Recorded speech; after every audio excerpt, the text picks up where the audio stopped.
आनन्दमानन्दकरं प्रसन्नं ज्ञानस्वरूपं निजबोधयुक्तं योगीन्द्रमिड्डां भवरोगवैद्यां श्रीमद्गुरुं नित्यमहं भजामि। उद्भवस्थितिसंहारकारिणीं क्लेशहारिणीं सर्वशस्करीं सीतां नतोऽहं रामवल्लभां। दिव्योन्माद अवस्था। আমরা এই দিব্যোন্মাদ কথাটা বিভিন্ন মহাপুরুষের ক্ষেত্রে আমরা এক একটা বিশেষ অবস্থায় যখন উন্মাদবধ, রামকৃষ্ণ পরমহংসদেবের যেমন ছিল বালকবধ, পিশাচবধ, উন্মাদবধ। এই বালকবধ একটা অবস্থা আসে, তখন সব কিছু বালকের মতো। পিশাচবধ, তখন আর কোনো নিয়ম নিষ্ঠা আচার অনুষ্ঠান কিছু থাকে না, সব। আর উন্মাদবধ ওই পিশাচবধের মতোই অনেকটা পাগল পাগল পাগল ভাব, পাগলের মতো আচরণ, পাগলের মতো কথাবার্তা।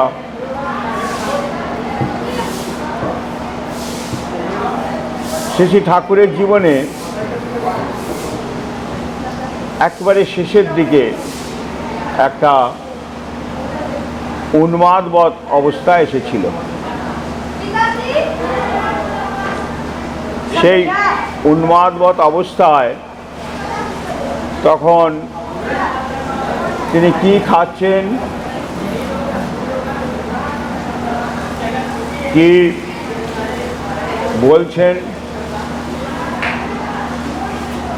কোনো কিছুরই ঠিক নেই, স্বাভাবিক নয়। যা সারা জীবন ধরে বা সেই সময়কার আচরণের মধ্যে এতদিন ধরে যা দেখা যাচ্ছিল, এখন তা দেখা যাচ্ছে না। সবই উল্টোপাল্টা, তার বক্তব্যের মধ্যে, তার আচরণের মধ্যে, তার জীবনযাপনের মধ্যে সবই যেন একটা উল্টো পাল্টা ভাব। বাংলার 1387 সালে এই চাতুর্মাসের পর থেকে একটা উন্মাদবধ অবস্থা ঠাকুরের এসেছিল। সেই সময় তিনি গোটা কলকাতায় গায়ে গোবর মেখে অথবা গঙ্গার মাটি মেখে, একান্ত না পেলে তুলসীতলার মাটি মেখে তিনি বেশিরভাগ সময় জনসমক্ষে ঘুরে বেড়াতেন। যা বলতেন তা স্বাভাবিক জীবনের মতো নয়। তিনি বলতে শুরু করলেন, সত্যযুগ এসে গেছে, জিনিসপত্রের দাম কমে যাবে। কমে গেছে। প্রতীকী হিসেবে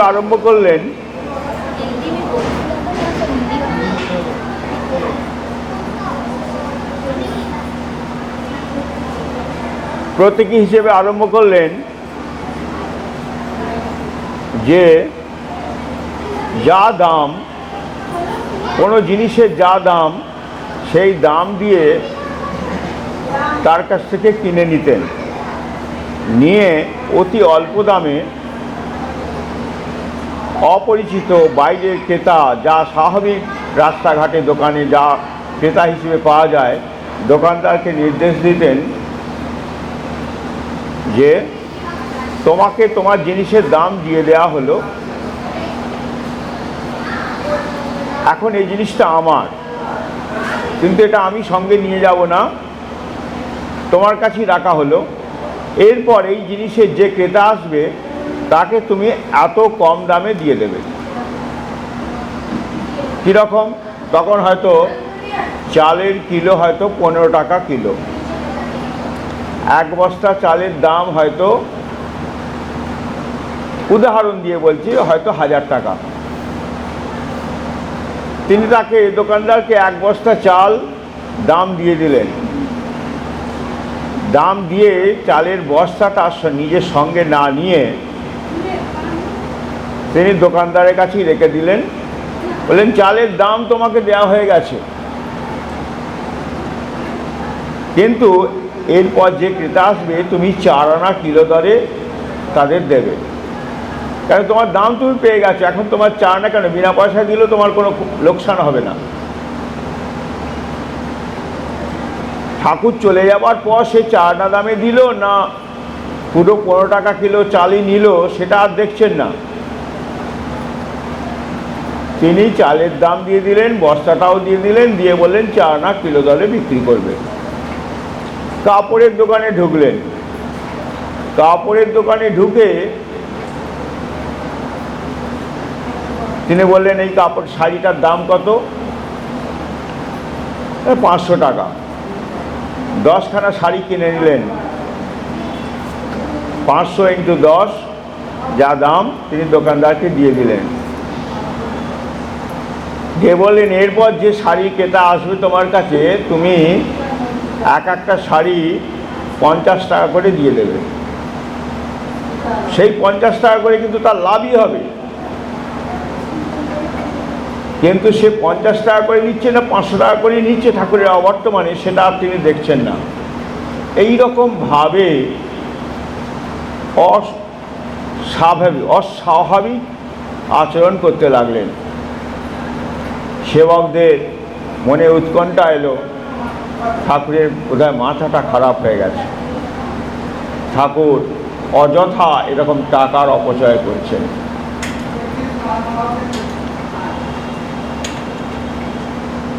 স্বাভাবিকভাবে ঠাকুরের যাত্রাপথ যাতে স্বাভাবিক না হয় তার চিন্তা ভাবনা করতে লাগলেন।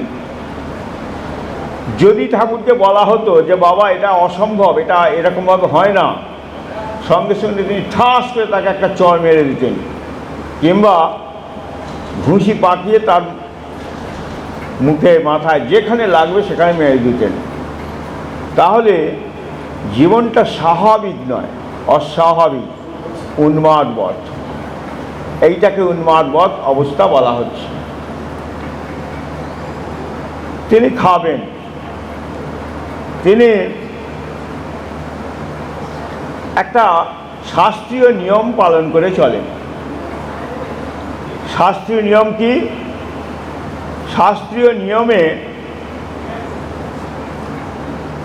বলা আছে রবিবার নিম পাতা খাবে না। অজস্র নিয়ম আছে, আমি একটা উদাহরণ দিয়ে বলছি। রবিবার নিম পাতা খাবে না। ঠাকুরের হঠাৎ খেয়াল হলো নিম পাতা খায়েঙ্গা। হয়তো কোনো সেবক তাকে বললেন যে বাবা আজকে রবিবার, আজকে তো নিম পাতা খেতে নেই, ঠাস করে মেরে দিলেন চড়। এ বলছে নিম পাতা নিয়ে এসো। নিম পাতা ভয়েতে আনা হলো। তিনি সেই নিম পাতা বললেন ভাজা করো, কিংবা কাঁচা চিবিয়ে খেয়ে নিলেন। যে নিম পাতা খাওয়া নিষেধ রবিবার, খেলে বলে কি না 7 জন্ম কুষ্ঠ ব্যাধি হয়। শাস্ত্রে কোথাও লেখা আছে রবিবার নিম পাতা খেলে, ষষ্ঠীতে নিম পাতা খেলে 7 জন্ম তার কুষ্ঠ ব্যাধি হয়। রক্ত পরিষ্কার হয়, তার গায়ে ঘা পাঁজরা ভালো হয় নিম পাতা খেলে, কিন্তু যদি রবিবার বা ষষ্ঠীর দিন খাওয়া হয় তাহলে সেগুলো তার বাড়ে। তিনি সেই নিয়মের অতিক্রান্ত, নিয়মটাকে ভেঙে দিলেন। ভেঙে দিয়ে তিনি রবিবার নিম পাতা চিবিয়ে খেলেন, বা ভাজা করতে বললেন, নিম বেগুন ভাজা করা হলো, খেলেন।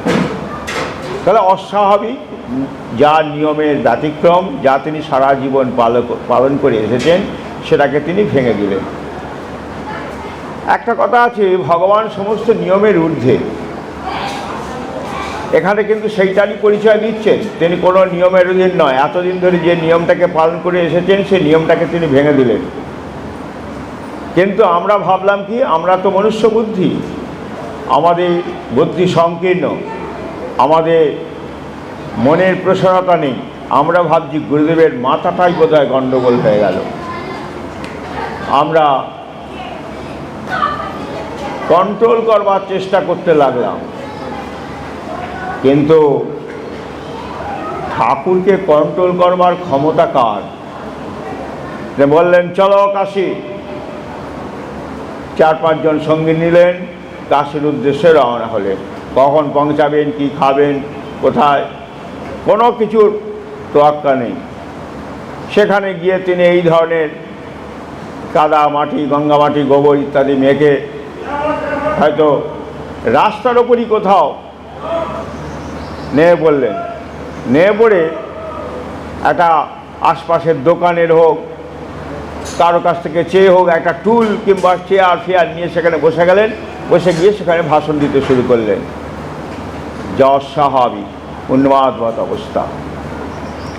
এইরকমভাবে তিনি আসছেন প্রথমে বেনারস, তারপর ঢুকলেন কানপুর, কানপুর থেকে এলেন বিঠুর। বিঠুরে এখন উৎসবের সময় প্রচুর লোকজন, কিন্তু তখন কোনো উৎসব নেই। যারা দেখাশোনা করেন তারা সব বেশিরভাগই কানপুরের লোক। তারাও কেউ খবর পায়নি ঠাকুর বিঠুরে এসেছেন। স্বাভাবিকভাবে তারা কেউ আসেনি, খবরই পায়নি। আশ্রমে এলেন, আশ্রম শুনশান, 1-2 কেউ ছিলেন। চলো ব্রহ্মাবর্ত। আরে অমুক কোথায় আছে?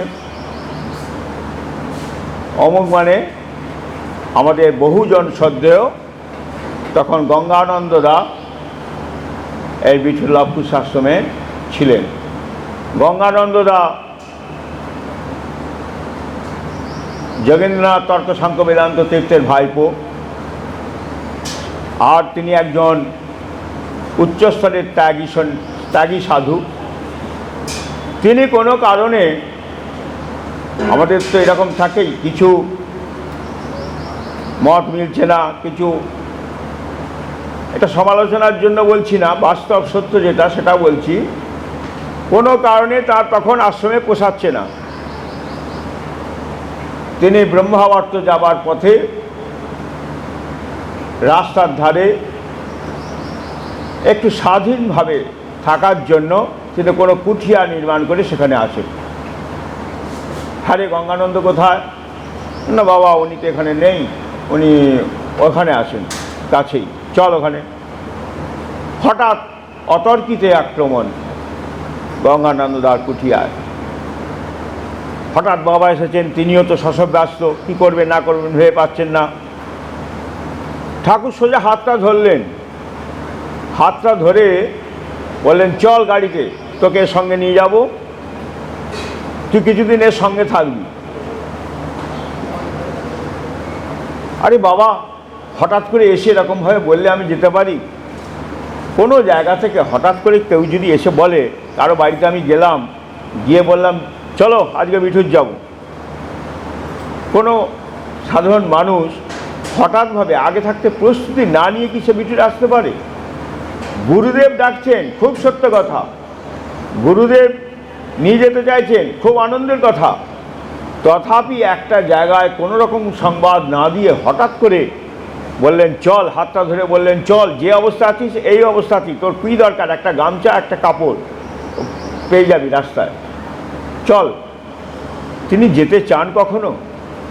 তার সেখানটা একটা সংসার সাজাচ্ছেন নতুন করে, হঠাৎ করে বললেন চল এক্ষুনি। সেই মুহূর্তে গাড়ি দাঁড়িয়ে আছে, ট্রেনে তুলে নিচ্ছেন, যাবেন না। তথাপি ঠাকুর জোর করে শিষ্যের মঙ্গলের জন্যই হোক, তাকে মোহমুক্ত করবার জন্যই হোক, যে কোনো কারণেই হোক, তাকে নিয়ে জোর করে টানা হাজরা করে তুললেন গাড়িতে। গাড়ি যাচ্ছে, তার মন ছটফট করছে, কুটিয়া ফাঁকা, ঠিকমতো কাউকে দায়িত্ব দিয়ে আসেনি, কোনো কিছু ব্যবস্থা নেই, হঠাৎ করে চলে এসেছে। তিনি কিছুতেই যেতে চাইছেন না, আর ঠাকুর তাকে জোর করে, বাবা শরীর খারাপ, মাথা ধরেছে, বাবা অমুক তমুক, এটা সেটা করে তিনি কোনো না কোনো অজুহাতে তিনি কানপুরে যাওয়ার আগেতেই গাড়ি থেকে নেমে পড়লেন। চলে এলেন হঠাৎ করে, ঠাকুর তাকে দেখতে পাচ্ছেন না, কোনো কারণে নেবে তিনি আর গাড়িতে উঠলেন না, চলে এলেন। অস্বাভাবিক। আমরাও বিব্রত বোধ করছি, এরকম হয়তো সত্যি কেউ বেরোতে পারে না, আসতে পারে না। ঠাকুরকে বোঝাতে যাব কি? ঠাকুরকে যারা বয়স্ক আছেন, মাধব স্বামী ইত্যাদি, তারা বলছেন যে বাবা এরকমভাবে হঠাৎ করে কাউকে এরকমভাবে নিয়ে যাওয়া যায় না, একটু প্রস্তুতির সময় দিতে হয়। ঠাস করে মারলেন চর, তুমি বেশি বোঝো। এই রকমভাবে তার স্বাভাবিক জীবনের যা গতি, তার থেকে উল্টো পাল্টা করতে লাগলেন। আমরা ভাবতে বাধ্য হচ্ছি বা ভাবতে বাধ্য হলাম তখনকার মতো যে বাবার মাথাটাই গড়বড় হয়েছে, তাই কোনো কথা শুনছেন না। তিনি তো এটাকেই দেখাতে চাইছেন, বোঝাতে চাইছেন। উন্মাদবৎ একটা অবস্থা আসে, সেই অবস্থার মধ্যে তিনি তখন চলছেন। তার কাছে তখন তিনি যেটা বলবেন সেটাই সত্য, যা গোপন করবে, যা তুমি এড়িয়ে যেতে চাইবে, সেটাই পাপ। ঠাকুর বিভিন্ন সময় ভাষণের মধ্যে বলেছেন, যা গোপন তাই পাপ। তুমি যেটাকে আড়াল করতে চাইবে জীবনে, পাপ কি? কোনো অন্যায় কর্মকে আমরা পাপ বলি। ঠাকুর বলছেন না না, অত সোজা জিনিস নয়। তুমি যার ওপেনলি সবার কাছে যেটা খুলে ব্যক্ত করতে পারবে না, তাই পাপ। যেটাকে তুমি গোপন করবে সেটাই পাপ। তো তার এই ব্যাখ্যায় সাধন ভজন করা লোকেরাও বিভ্রান্ত হয়ে পড়ছে, তারাও ঠিক হজম করতে পারছে না কথাগুলো। ঠাকুর যাকে যখন সে নেবে চলে গেছে, ঠিক আছে, যাক, তার দুষ্কর্ম, তার প্রারব্ধ ক্ষয় ইত্যাদি ইত্যাদি কিছু ভাষা বললেন, বলে মাথা থেকে ফেলে দিলেন, চল অমুক জায়গায় যাব। তখন তার ভক্তদের মধ্যে উল্লেখযোগ্য সব ভক্ত ছিলেন। সুশীল বাজপেয়ী, তার কয়েকজন ভাই, বৈদ্যনাথ নিয়োগী, যাঁর ছেলে এখন অমল নিয়োগী দেখাশোনা করছেন, নির্মল মজুমদার, এই সমস্ত আরও সব কিছু কিছু নাম, আমি সবার নামগুলো জানি না। তো ঠাকুর বৈদ্যনাথ নিয়োগীর বাড়িতে গেছেন, বা বাড়িতে যাওয়ার আগেই বৈদ্যনাথ নিয়োগী এসেছেন। বৈদ্যনাথ নিয়োগীর গাড়িতে ঠাকুর উঠলেন সসঙ্গী।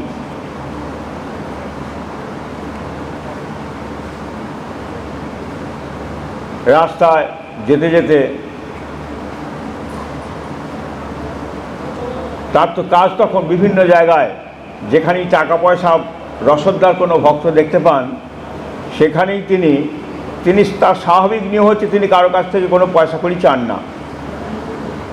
কিন্তু তখন তিনি উন্মাদবৎ অবস্থায় উন্মাদবৎ আচরণ করছেন। চালের দোকান দেখছেন পরপর রাস্তার ধারে, কিন্তু সঙ্গীদের কাছে টাকা চাইলেই সঙ্গীরা বলছে বাবা এক পয়সা নেই। কারণ সঙ্গীরা জানে এইটা যদি হ্যাঁ আছে বলা হয়, সঙ্গে সঙ্গে তিনি সেই টাকার জিনিস কিনে ফেলবেন। সেই জন্য তিনি সঙ্গীদের কাছে চাইছেন না। হ্যাঁ রে বৈদ্যনাথ, তোর কাছে কিছু টাকা আছে?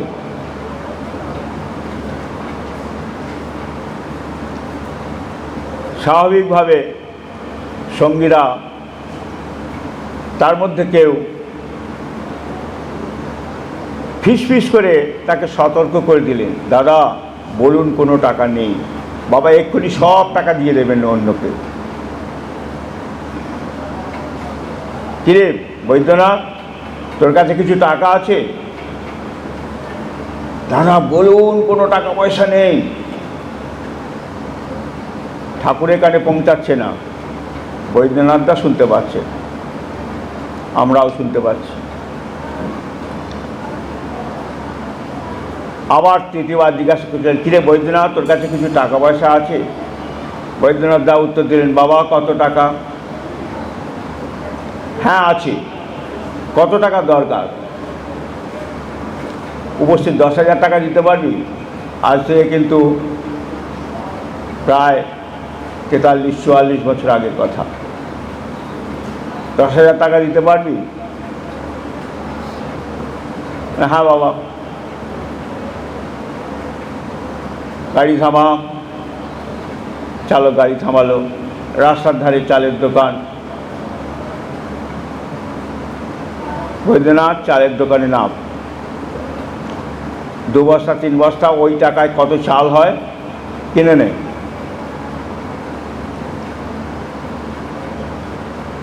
চালটা ওখানে ঠাকুর নামলেন গাড়ি থেকে, শোনো তোমার চালের দাম কত? ওই 10,000 টাকার মতো। 10,000 টাকা চাল তিনি 3-4 বস্তা কত টাকা হয় কিনে নিয়েছেন। চালটাও তোমার কাছে রইল, টাকাটাও তুমি নিয়ে নাও। চালটা আমাদের, কিন্তু চালটা তুমি এরপর যে ক্রেতারা আসবে তাদের 4 আনা কিলো দরে বিক্রি করে দেবে। সঙ্গীদের কারো বলার সাহস নেই, কারণ যেই বলতে যাবে তাকে তো চর বা ঘুষি মারবেন। তো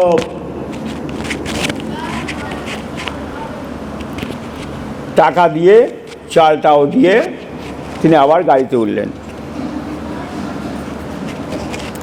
দাদা আপনাকে কতবার বললাম, বারবার বললাম, দেখলেন তো বাবা কীরকমভাবে টাকাটা নষ্ট করে দিলেন। চালটাও সঙ্গে নিলেন না। আর ও বেটার দোকানদার, ও কি 4 আনা কিলো দরে বিক্রি করবে? ওটা আমরা চলে গেলেই ও যেমন যে টাকা দরে বিক্রি করে সেই টাকায় বিক্রি করবে। বাবা এইরকমভাবে বিভিন্ন জায়গায় গিয়ে যা টাকা পয়সা যেখানে যা পাচ্ছেন সব এরকমভাবে সব তছনছ করে দিচ্ছেন, নষ্ট করে দিচ্ছেন। আপনাকে বারবার বললাম, আপনি শুনলেন না আমাদের কথা। তো বৈদ্যনাথ দা খুব ধীর কণ্ঠে উত্তর দিলেন, দাদা আপনাকে শ্রদ্ধা করি,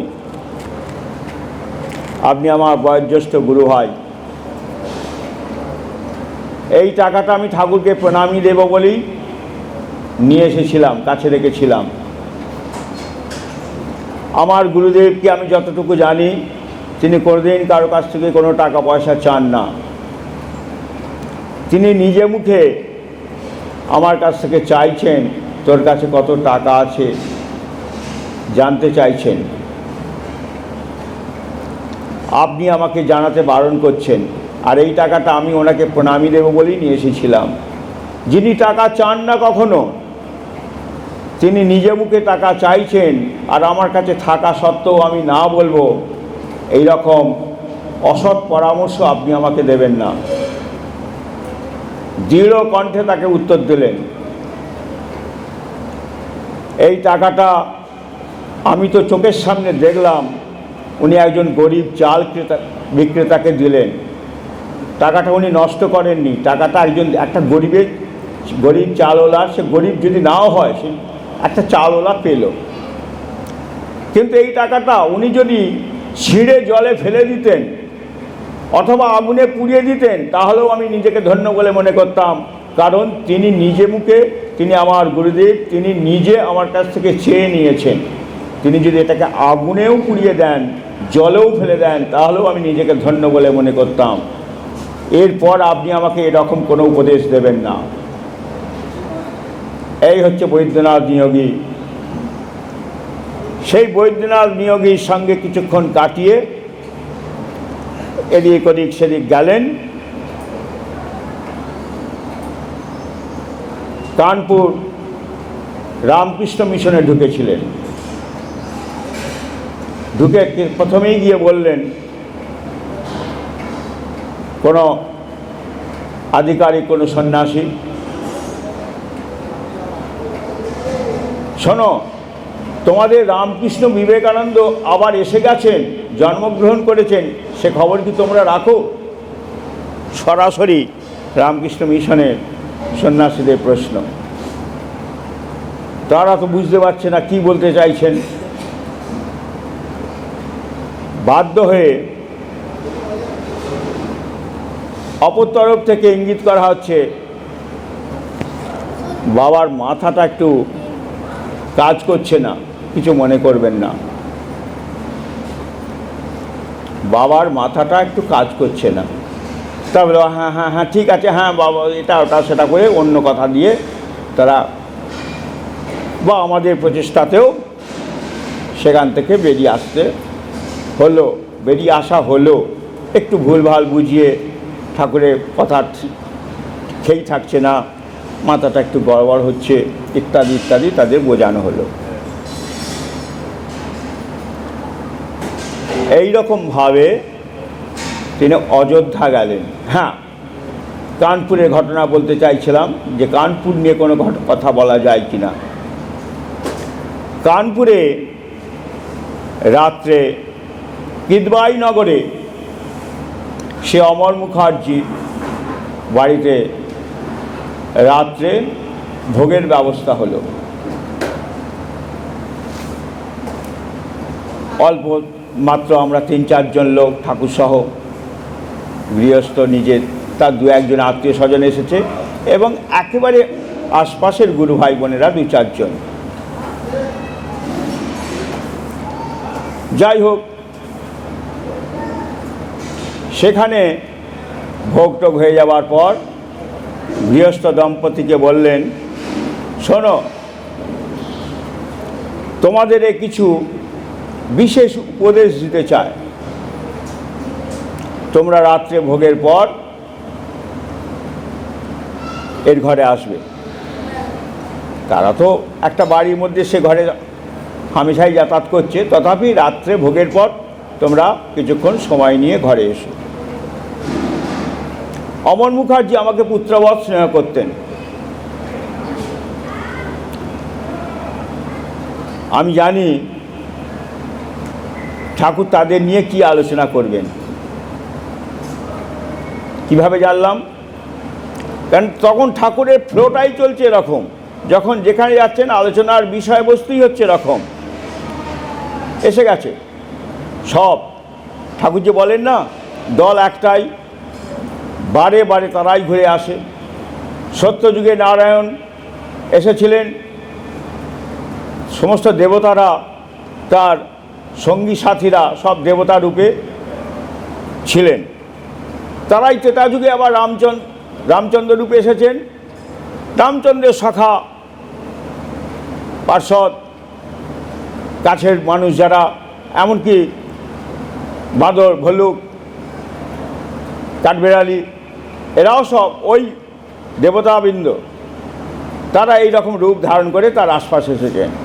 তারাই আবার দ্বাপর যুগে ভগবান কৃষ্ণচন্দ্রের সখা, গোপী, অমুক তমুক সব আশপাশের যারা ভগবানকে ঘিরে আছেন, সেই একটাই দল এই রূপে এসেছেন। তারাই কলিযুগে মহাপ্রভুর সঙ্গী সাথী রূপে এসেছেন।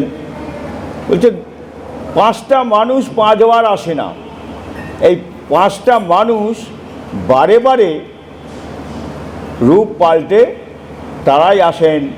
ভগবান আসেন জগৎ কল্যাণের জন্য, তাদের সহযোগিতা করবার জন্য। এই তার খাস লোকেদের তিনি বারে বারেই নিয়ে আসেন, নিয়ে এসে তার জগৎ কল্যাণের কাজে তাদের সহযোগিতা করেন এরা। এই রকমভাবে ঠাকুর পাকে প্রকারে বোঝাতে চাইছেন যে ভগবান তিনি তার দলবল নিয়ে প্রতি যুগে যুগে বারবার রূপ পাল্টে পাল্টে আসেন, এবং কারা কারা বর্তমানে এসেছেন, কাদের কাদের তিনি ধরা দিয়েছেন, তার কাছে ধরা পড়েছে কারা কারা, সেইগুলোর নাম তিনি ওই বিশেষ বিশেষ লোকেদের কাছে বলে দিচ্ছেন। কখনো বা নিজেরই অজান্তে সর্বসমক্ষেই বলে ফেলছেন। এই ব্যাপারটাই হয়তো ওনাদের রাত্রে ভোগের পর আলাদা করে বোঝাবেন। আমি তো অতীব উৎসুক, শুনছি তো বারবার বিভিন্ন জায়গায়, কিন্তু প্রমাণ কি? আমার শোনাটা তো ভুল হতে পারে। তাই আমার সঙ্গে তখন একটা টেপ রেকর্ডার থাকতো। ওটা আমার সংগ্রহের নয়, ওটা কীরকমভাবে কোনো একজন ভক্ত ঠাকুরকে দিতে চেয়েছিলেন। কোনো একজন ঠাকুরের সঙ্গী তাকে বলেছিলেন ঠাকুরের বিভিন্ন কথাবার্তা রেকর্ড করার জন্য একটা টেপ রেকর্ডারের প্রয়োজন। তা শুনি সে বলে, হ্যাঁ ঠিক আছে আমি দেবো, এরপর যেদিন আসবো সেদিন নিয়ে আসবো। এরপরে তিনি একটা টেপ রেকর্ডার সংগ্রহ করে ঠাকুরকে দিতে এসেছেন। ঠাকুর তখন গাড়ি করে যাচ্ছেন, সেই সময় সে এসে উপস্থিত হয়েছে। সেই টেপ রেকর্ডার নিয়ে গাড়ির মধ্যে সে ঢুকে দিচ্ছে, কিন্তু যে চেয়েছিল সে গাড়ির মধ্যে নেই।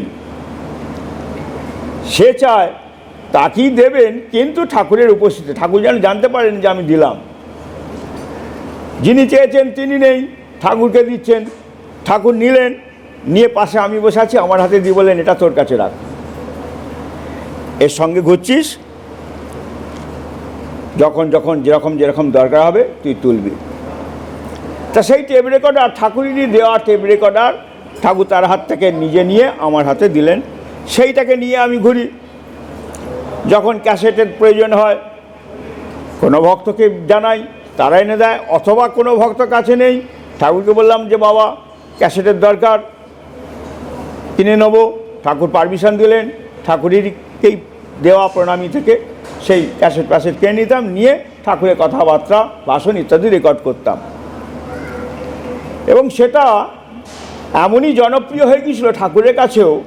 ঠাকুর মাঝে মাঝেই বলতেন, তোমার যন্ত্রটি নিয়ে এসো, রাখো, এইরকমভাবে কবে কোথায় আর পাবে, কতদিন পাবে তার কোনো ঠিক নেই, সব ধরে রাখো, অমূল্য সম্পদ। ঠাকুরের নিজের মুখে বলা। তাই ঠাকুরের কোনো কথাটাই ব্যর্থ নয়, সব অমূল্য সম্পদ। তিনি এই রকমভাবে তার বক্তব্যকে তিনি ধরে রাখার চেষ্টা করেছিলেন, যাতে ভবিষ্যৎ জেনারেশন, ভবিষ্যৎ প্রজন্ম যাতে তার গলার স্বর শুনতে পায়, তার আদর্শ, তার চলার পথ বইয়েতে পড়ে শেখা, আবার তার মুখ থেকে শুনে প্রেরণা পাওয়া। তফাৎ আছে, অনেক বেশি প্রেরণা পাওয়া যায় তার মুখের কণ্ঠস্বর যখন শোনা যায় যন্ত্রের মাধ্যম দিয়ে। তা আমি একটা সেই টেপ রেকর্ডারটা তখন চালিয়ে দিলাম। আমি জানি তাদের গোপনে বলা হচ্ছে আমি চুরি করেছি, পরিষ্কার ভাষায় তাকে না জানিয়ে কোনো কিছু করা মানে চুরি করা। কিন্তু তখন আমারও নেশা চেপে গেছে। আমি অমর মুখার্জি দাদাকে বললাম, তক্তপোষের তলায় আমি একটা টেপ রেকর্ডার ফিট করে রাখছি, আমি জানি বাবা আমাকে ঘর থেকে বেরিয়ে যেতে বলবেন, ঘরে খিল পড়বে, তাদের তিনি উপদেশ দেবেন। এটা আমার আন্দাজের মতো আমি এই রকমভাবে টেপ রেকর্ডার সাজিয়ে তক্তপোষের তলায় চালিয়ে ঢুকিয়ে এলাম। রাত্রি 12টার পর যখন তারা সস্ত্রীক ঘরে বসলেন, টেপ রেকর্ডার চলছে, ঠাকুর যা বলছেন। আমি ভাবছি আমি খুব চালাক, ঠাকুর বুঝতে পারলেন না। কিন্তু আমরাই বলি ঠাকুর সর্বান্তর্যামী, ঠাকুরের অজানা কিছু নেই। কিন্তু স্থূলও তো তিনি জানলেন না, ভেতরে ভেতরে কিন্তু তিনি জানেন আমরা কে কী করছি। কিন্তু স্থূলও তো তিনি বুঝতে দিলেন না যে তিনিও জেনে গেছেন। তিনি অজানার ভান করে তিনি গোপন কথা সব বলে যাচ্ছেন। কে কে কারা কারা এসেছে, কারা কারা এসেছে, কারা কারা আবার কাদের ধরে ফেলেছেন, এই জন্মে তাদের চাল চলন, তাদের আচরণ ইত্যাদি দেখে তার ধ্যানে কারা কারা উপস্থিত হয়েছে। তিনি বিভিন্নভাবে তিনি বলে যেতে লাগলেন কারা কারা কারা কারা এসেছে। ঠিক আছে, সেটাও ধরে নিলাম।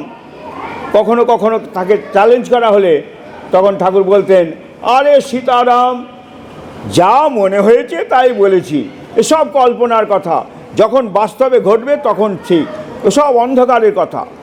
তিনি চাপে পড়ে কখনো কখনো বলতেন এগুলো অন্ধকারের কথা, কিন্তু বাস্তব ব্রহ্মবাক্য কখনো মিথ্যা হয় না। ব্রহ্মবাক্য তিনি মুখ দিয়ে যেটা বার করছেন তার পেছনে কোনো না কোনো কারণ থাকবেই থাকবে, এটাই আমাদের স্থির বিশ্বাস। তাই তার ওই অন্ধকারের কথাটা আমাদের চাপা দেওয়ার জন্য মাত্র বাস্তব সত্য, কারণ সেই একজনের সঙ্গেই তো, সে এক ভগবানের সঙ্গেই তো তার সাঙ্গপাঙ্গরা আসে, এর মধ্যে তো কোনো ভুল কিছু নেই। তিনি বলতে লাগলেন, বেশ কিছুক্ষণ বলা হলো। বলার পর তিনি এই কালকেই প্রসঙ্গক্রমে কয়েকজনের সাথে আলোচনা হচ্ছিল যে ঠাকুর কাকে কি অধিকার দিয়ে গেছেন সেগুলো জানো কি না। আমাকে একজন প্রশ্ন করছিলেন যে তুমি কি জানো ঠাকুর অমুককে মন্ত্র দেওয়ার অধিকার দিয়েছেন কি না। আমি উত্তর দিলাম, ঠাকুর কাকে কখন কিভাবে কি উপদেশ দিয়েছেন, কি অধিকার দিয়েছেন, এটা সকলের জানার বিষয় নয়। তিনি কখনো কখনো সর্বসমক্ষে কাউকে এই অধিকার দিয়েছেন, কখনো বা অতি গোপনে একান্তভাবে তাকে অধিকার দিয়েছেন বা তাকে সেই শক্তি বা সেই ক্ষমতা দিয়েছেন। কে খবর রাখবে তাকে মন্ত্র দেওয়ার অধিকার ঠাকুর দিয়েছেন কি দেননি। আমি আমি কি 24 ঘন্টা এই ঠাকুরের কাছে থেকেছি? আমার কি পেচ্ছা পায়খানা যেতে হতো না? আমার কি কোনো বিশ্রামের সময় কি আমি বিশ্রাম নিতাম না? সেই সময় কিছু করতে পারেন, সেই সময় কিছু বলতে পারেন, সবই কি আমার জানা? তা তো হতে হয় না। 24 ঘন্টার মধ্যে হয়তো আমি সর্বসাকলে ধরে নিলাম আমি 20 ঘন্টা তার সঙ্গে করেছি, কিন্তু বাকি 4 ঘন্টা তো আমাকে ঘুম, পেচ্ছা পায়খানা ইত্যাদি নানান কারণে আমাকে তো কাটাতে হয়েছে। তা তার মধ্যে যদি কাউকে কোনো উপদেশ দিয়ে থাকেন, কোনো অধিকার দিয়ে থাকেন, সেটা আমার পক্ষে কী করে জানা সম্ভব? এটার সঠিক উদাহরণ হিসেবে বললাম, ঠাকুর এই জন্মান্তর সম্বন্ধে কিছু বলার পর ওই স্বস্তিক, আমাদের ওই গুরু ভাই অমন মুখার্জি দ্বারা স্বস্তিক, তাকে বলছেন, শোনো, তোমরা অনেক দিন এ সেবা ইত্যাদি নিয়ে আছো, তোমাদের বিশেষ অধিকার জন্মেছে, সেটা তোমরা নিজেরা অনুভব করতে পারছে না, কিন্তু এ তোমাদের দীক্ষা দেওয়ার অধিকার দিল। তোমরা দুজনে যখন যাকে মনে করবে তোমরা দীক্ষা দেবে। শুধু তাই নয়,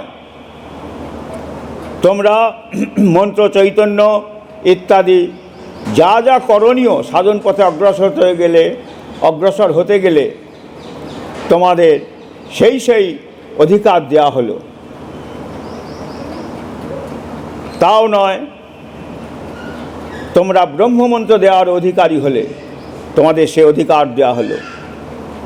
তাই নয়, কে মন্ত্র দেবে পরবর্তী প্রজন্মে, তোমরা যাকে উপযুক্ত মনে করবে সেই মন্ত্র দেওয়ার অধিকারী হবে, এই অধিকারও তোমাদের দেওয়া হলো। তাও নয়, তারা ব্রহ্মমন্ত্র দিতে পারবে, তোমরা যদি মনে করো অমুক ব্রহ্মমন্ত্র দিতে পারবে, তোমরা বললেই তারা সেই মন্ত্র দেওয়ার, ব্রহ্মমন্ত্র দেওয়ার অধিকারী হবে, তোমাদের এই অধিকারও দেওয়া হলো। এত বড় পরপর সব অধিকার ওই দুজনকে দিয়ে গেলেন। ওই টেপ রেকর্ডার সাক্ষী না থাকলে এই পৃথিবীর হয়তো কেউ জানতে পারত না যে তাদের ঠাকুর স্বয়ং নিজ মুখে স্থূল দেহে এই অধিকার দিয়ে গেছেন।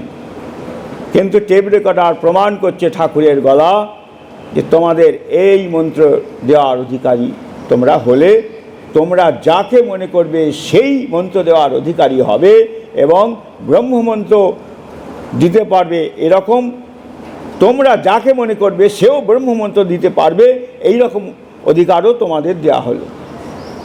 তারা, আমার যতটুকু জানা, তারা কোনোদিন কাউকে একটা মন্ত্রও দেননি সম্ভবত, কিন্তু ঠাকুর তাদের এই রকম অধিকার দিয়ে গেছিলেন। সেই জন্য কারো পক্ষে বলা সম্ভব নয় কাকে কি অধিকার কখন দিয়ে গেছেন, এটা সবাই পক্ষে বলা সম্ভব নয়, শুধু ঠাকুর আর তার ব্যাপার। আমি এই জন্মান্তর প্রসঙ্গে কোনো এক সময় ঔৎসুক্যবশত জিজ্ঞাসা করেছিলাম, বাবা আমি কে, বাবা আমি কে, বাবা আমি কে।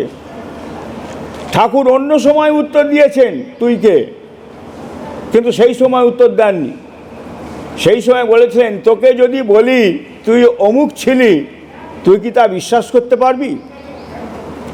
আমাকে মৌন ছিলেন তখন, লিখে দিয়েছিলেন তোকে যদি বলি তুই অমুক ছিলি, তুই কি বিশ্বাস করতে পারবি? তার মানে ঠাকুর বললেই সেটা অভ্রান্ত সত্য, আমি মুখে বলছি বটে, কিন্তু প্রকৃত বিশ্বাস কি আমার আছে যে ঠাকুর যেটা বলবেন সেটাই সত্য? সেই প্রশ্নই ঠাকুর করেছিলেন। তোকে যদি বলি, তিনি বলেছিলেন রামকৃষ্ণ পরমহংসদেবের কোনো একজন অন্তরঙ্গ শিষ্যের নাম, তোকে যদি বলি তুই অমুক ছিলি, তুই কি বিশ্বাস করতে পারবি? তিনি হ্যাঁও বললেন না, নাও বললেন না, কিন্তু তিনি বিশ্বাসের ওপর ছেড়ে দিলেন। সে বিশ্বাস আমার নেই, সেই জন্য আমি মুখে বলছি বটে স্থির বিশ্বাস তিনি ব্রহ্মবাক্য, তিনি তার মুখ দিয়ে যা বের করেছেন তাই সত্য, কিন্তু সেখানেও আমাদের খাদ আছে। কখনো কখনো সেই বিশ্বাসও আমাদের অবিশ্বাস এসে যায়, কারণ আমরা জীব, এই ক্ষণে ক্ষণে আমাদের পরিবর্তন হয়, এই এক ভাবছি পরবর্তী আর এক ভাবছি। তো এইরকমভাবে তিনি কানপুরে কাটিয়ে তিনি অযোধ্যায় ঢুকলেন। অযোধ্যায় তখন আমাদের এই রাম জানকী মন্দির ওদিক নেওয়ার কথা চলছে, কিন্তু তখনও পর্যন্ত পাওয়া যায়নি। ওখানে হনুমান গদির থেকে কাছাকাছি দাঁতন কুণ্ডে বাঙালি বাবা এক আশ্রম আছে। বাঙালি বাবা অন্য কেউ নয়, তিনি ঠাকুরেরই একদা অন্তরঙ্গ নিত্য সঙ্গী ছিলেন সচ্চিদানন্দজি। সচ্চিদানন্দজি তখন অযোধ্যায় প্রথমে বিড়লা ধর্মশালায়, বিড়লারা তাকে খুব ভালোবাসতেন, শ্রদ্ধা করতেন। বিড়লা ধর্মশালা তাকে দুটো তিনটে ঘর ছেড়ে দিয়েছিলেন। পরবর্তীকালে সেই বিড়লা ধর্মশালা ছেড়ে তিনি দাঁতন কুণ্ডের কাছে তিনি একটা আশ্রম তৈরি করেছিলেন। ঠাকুর সেই আশ্রমে গিয়ে উঠলেন রাত্রি 10টার সময়। 10টার সময় সেখানে যাওয়ার পর বললেন, সঙ্গী ছিলেন সিদ্ধানন্দদা। সিদ্ধানন্দ একজন ম্যাড্রাসি সাধু, ত্যাগ বস্ত্রধারী। তাঁর অবদান আমাদের সম্প্রদায়ে প্রচুর। আমরা অনেক মাতামাতি করছি এখন, বৃন্দাবন আশ্রম, অযোধ্যা আশ্রম, বেনারস আশ্রম, ধীর সমীর বৃন্দাবনের আশ্রম, আর একটা হচ্ছে দ্বারকা রাঞ্চোর আশ্রম। এই সমস্ত নিয়ে আমরা অনেক নাচন কোদন করছি, অনেক কর্তৃত্ব ফলাচ্ছি, কিন্তু এই চারটে আশ্রমই ঠাকুরের কৃপা অবলম্বন করে সিদ্ধানন্দদার দ্বারা আমাদের সম্প্রদায়ের হয়েছিল। তিনি ঠাকুর ইচ্ছা প্রকাশ করতেন, দেখ অমুক জায়গায় আমাদের কোনো আশ্রম নেই, ওখানে কিছু আশ্রম করা যায় কিনা। ঠাকুরের আশীর্বাদ নিয়ে সিদ্ধানন্দদা বেরিয়ে পড়তেন। তিনি বহু অবাঙালি রাজপরিবারে, রাজস্থানে বহু রাজপরিবারের সঙ্গে তার খুব হৃদ্যতা ছিল, যুক্ত ছিলেন। রাজপরিবারের বহু মন্ত্রী এবং রাজপরিবারের সদস্যরা ঠাকুরে আশ্রিত ছিলেন। তিনি ব্যক্তিগত উদ্যোগে তাদের কাছে গিয়ে পৌঁছাতেন এবং ঠাকুরের এই ইচ্ছার কথা প্রকাশ করে সেখান থেকে টাকা পয়সা সংগ্রহ করে তিনি চারটে আশ্রম করেছিলেন। বেনারসে দীঘাপাতিয়া রাজবাড়ি, যেটা এখন আমাদের কাশীর রামাশ্রম বলে পরিচিত, বৃন্দাবনের ধীর সমীর আশ্রম, যে বৃন্দাবন ধামে আমরা প্রায় তীর্থ ভ্রমণের উদ্দেশ্যে যাই, গিয়ে আমরা থাকতে পাই। ঠাকুরের উদ্দেশ্যই ছিল বিভিন্ন তীর্থে আশ্রম করার এই একটাই কারণ, তার গরিব ছেলেমেয়েরা, নিম্ন মধ্যবিত্ত গরিব ছেলেমেয়েরা যাতে কম পয়সায় ওই হোটেল রেস্টুরেন্ট বা অন্য বড় বড় জায়গায় পয়সা খরচা না করে খুব অল্প পয়সায় যাতে তাদের তীর্থ ভ্রমণ হয়, তীর্থে স্নান করতে পারে, এই কারণেই ঠাকুর বিভিন্ন তীর্থে আশ্রম করেছিলেন বা আশ্রম করবার ইচ্ছা প্রকাশ করেছিলেন। তো সেই ধীর সমীর আশ্রম, অযোধ্যার আশ্রম ওই সিদ্ধানন্দার প্রচেষ্টায় তৈরি হয়েছে, পাওয়া গেছে। তা তিনি সেখানে অযোধ্যায় পৌঁছে সচ্চিদানন্দদাকে নির্দেশ দিলেন আর সিদ্ধানন্দাকে বললেন, দেখ আজ এখানে সাধু ভাণ্ডারার ব্যবস্থা কর, আজকেই রাত্রে। রাত 10টা বাজে তখন সাধু ভাণ্ডারা হবে, ওই রাতে নেমন্তন্ন হবে, ওই রাতে রান্নাবান্না হবে, ওই রাতে তাদের খাওয়ানো হবে। অবাস্তব ব্যাপার। তথাপি ওই মাঝে মাঝে বিশ্বাস তো থাকে, ব্রহ্মবাক্য তার মুখ দিয়ে যখন বেরিয়েছে তখন তিনি ঘটাবেনই। রাত্রি 10টার পর প্রচেষ্টা নিয়ে সব সাধু সন্তদের নিমন্ত্রণ করা হলো। অযোধ্যাবাসী সাধুদের, রামানন্দী সাধু, ভীষণ তাদের তেজ প্রতাপ, তারা ঠাকুরের আমন্ত্রণ শুনে তারা সকলেই স্বীকৃত হলেন এবং বিভিন্ন বড় বড় আখড়ার সমস্ত মহন্ত মহারাজ সহ সাধু সন্তবৃন্দ রাত্রি 12টা, 12:30, 1টার মধ্যে সব এসে পৌঁছালেন। রান্নাবান্না হচ্ছে। আমরা জানি প্রত্যেক সম্প্রদায়ের বিভিন্ন আছে, নিয়মাবলী আছে।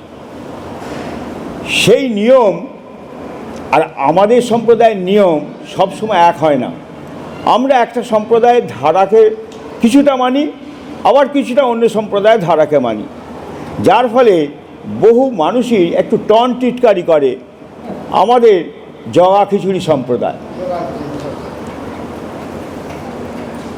তো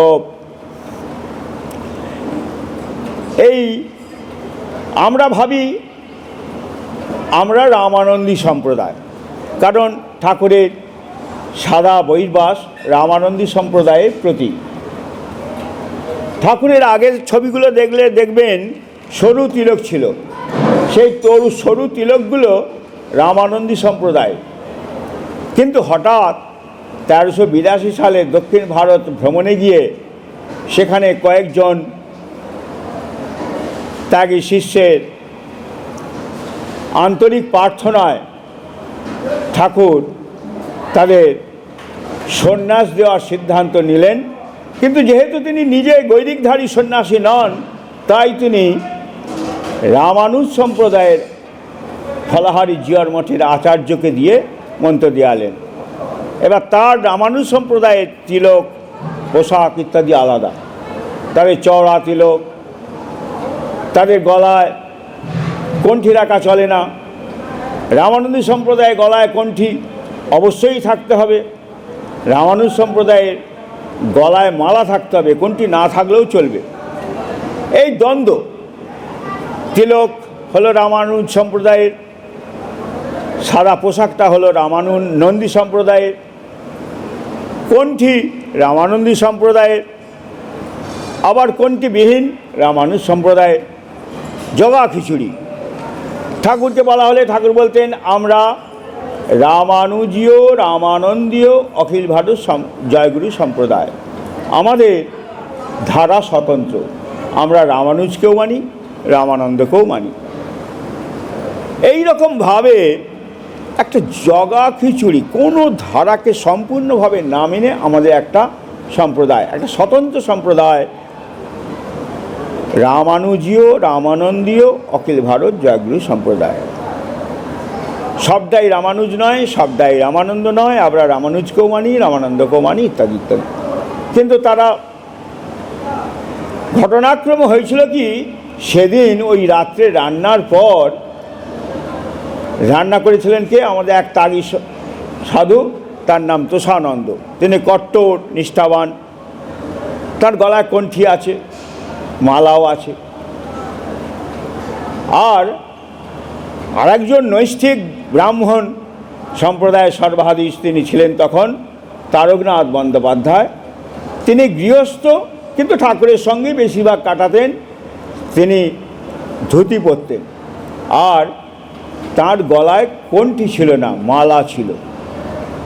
সাধুদের নজরে পড়ল যিনি পরিবেশন করছেন তার গলায় কণ্ঠী নেই। হয়ে গেল ক্ষিপ্ত একজন সাধু প্রতিবাদ তুললেন, মালায় কণ্ঠী নেই, হিন্দিতে বললেন। আমি হিন্দিগুলো সে ভাষা তো ভালো বলতে পারি না, সেই জন্য তার অর্থটা হলো, যার গলায় কণ্ঠী নেই তাদের হাতে আমরা খাবো না। তাদের অনেক বোঝানো হলো ইনি নিষ্ঠাবান, ইনি বড় বড় সাধুদের থেকেও অনেক নিষ্ঠার সঙ্গে চলেন। ঘটনাক্রমে গরমের জন্য বা অন্য কোনো কারণে কোনোভাবে সেই সময় কণ্ঠীটা হয়তো গলায় ছিল না, কিন্তু মালা আছে ইত্যাদি ইত্যাদি। সাধুরা নাছোড়বান্দা। সাধুরা বলেন না, যাদের গলায় কণ্ঠী নেই তাদের স্পর্শিত। এখন তো কি সব বিছানায় বসে ভাত খাচ্ছে দেখছি, কিন্তু তখন নিয়ম কানুনে ছিল কঠোর।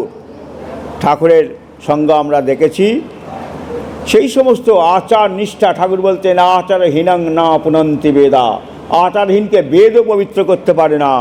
সেই জন্য আচার অবশ্যই পালন করা করণীয় কর্তব্য। সেই জন্য নিত্য সন্ধ্যা আহার শুদ্ধির সাথে শুদ্ধাহার, ঠাকুরের এতেই আছে ভাসমানে বিভিন্ন কবিতার মধ্যে আছে, শুদ্ধাহার সদাচার কালে উপাসন, এটি লভিবে প্রিয় সাক্ষাৎ দর্শন। এই সদাচার হচ্ছে এঁটো বাসি ইত্যাদি মানার একটা বড় অঙ্গ। সেই সদাচার যেখানে নেই, কণ্ঠী যার গলা নেই তাদের হাতে খাবো না, তারা কেউ খেলো না, উঠে গেল। তাদের ঠাকুর পর্যন্ত হাত জোর করে অতিথি বিমুখ হয়ে যায়, মহা অপরাধ হবে, আপনারা শান্ত হন, আপনারা তৃপ্ত হন, আপনারা বসুন, আপনাদের কণ্ঠী দিয়েই রান্না করিয়ে নতুন করে আবার প্রসাদ পাওয়ানো হবে। এই রকমভাবে হাত জোর করে অনুরোধ করে তাদের শান্ত করলেন। তার অপেক্ষা করলো, আবার দ্বিতীয়বার রান্না হলো। ওই রান্না পথের নারায়ণ ভিখারিদের খাওয়ানো হলো, আর কণ্ঠীধারী ত্যাগী শিষ্য ভক্ত শিষ্য দিয়ে আবার নতুন করে রান্না করে তাদের খাওয়ানো হলো। এই রকমভাবে সেখানে ওই অবসরে ওই টাইমের মধ্যে তিনি ভাষণ দিতে শুরু করলেন তার পূর্ব জীবনের কথা, যেখানে তিনি অপ্রিয় সত্য বলতে বিন্দুমাত্র কুণ্ঠাবোধ করেননি। সেখানে তিনি তার বংশে, তিনি তার অমুক বংশে তমুক সমস্ত একেবারে যা যা দেখেছেন তা অত্যন্ত অপ্রিয় এবং শোনার ব্যাপার নয়, তথাপি সেই সমস্ত জিনিস তিনি বারণ করা হলো। অনেক ইশারা, শেষকালে সরাসরি বারণ করা হলো যে বাবা আপনি এই সমস্ত কী বলছেন এই সমস্ত বাইরের সাধুদের কাছে। ঠাকুরের ওই সত্যতা, যা গোপন তাই পাপ, যা ঘটে গেছে যা ঘটেছে তা অপ্রিয় হলেও সত্য। সত্য বলতে আপত্তি কোথায়? সত্য বলতে যা তুমি সত্যকে, যে সত্যকে তুমি গোপন করবে সেটাই পাপ। এই রকমভাবে তিনি সত্যের মহিমা ঘোষণা করেছেন এবং নিজেদের জীবনে অনেক অপ্রিয় সত্য তিনি প্রকাশ্যে ঘোষণা করেছেন। পরবর্তীকালে এরকম বহু ঘটনা পাওয়া গেছে, যার জন্য অনেক কিছু ঘটনা ঘটেছে। এই অপ্রিয় সত্য বলতে গিয়ে ঠাকুর বহু জনরসের মধ্যে পড়েছেন। এই অপ্রিয় সত্য বলতে গিয়ে তিনি তার অত্যন্ত অন্তরঙ্গ শিষ্য ভক্তদের তিনি তাদের মধ্যে থেকেও এই অপ্রিয় সত্য বলে তিনি অপ্রিয় হয়েছেন এবং অনেক ক্ষেত্রে আজ তাকে পাগল বলে এই যে ঘোষণা করা হচ্ছে বা করা হয়েছিল বা বলা হয়েছিল, সেটাও একটা অপ্রিয় সত্য বলার কারণে, একটা নয় এরকম একাধিক অপ্রিয় সত্য বলার কারণে। তথাপি তিনি সত্যকে ত্যাগ করেননি, তথাপি তিনি সত্যের মহিমা ঘোষণা করবার জন্য যা নিজেদের জীবনে অনেক অপ্রিয় সত্য তিনি তাই প্রকাশ্যে মাইক নিয়ে ঘোষণা করেছেন, বলেছেন। তো আমি দীর্ঘায়িত করব না, কারণ এখানে প্রথমত শ্রোতা নেই, সময়ও আছে, কিন্তু আমি মাত্র কানপুরের কোনো ঘটনা বলে কিছুক্ষণ অন্তত আজকের এই শুভ সীতানবমী তিথিতে নাম, পূজা, পাঠ, হোম, সাধু ভোজন, অতিথি ভোজন, নরনারায়ণ ভোজন ইত্যাদি সমস্ত কিছুর মাধ্যম দিয়ে কারো কারো ইচ্ছা ছিল একটু ঠাকুরের কথা হোক, একটু ঠাকুরের আলোচনা হোক। তা সেইটা আমার নিজেরও ইচ্ছা ছিল, কিন্তু এই অনুরোধে ঠিক আছে এই কানপুর নিয়ে ঠাকুরকে নিয়ে যা একটু মনে পড়ে তাই একটু বলবো এই বলে এসে বসেছিলাম। তা অনেকটাই বলা হয়েছে, সেটাই যেটা বলা হয়েছে এটাই অনেকটা এবং এটাই যথেষ্ট। এইখানে আমি শেষ করছি। জয় গুরু, জয় মা।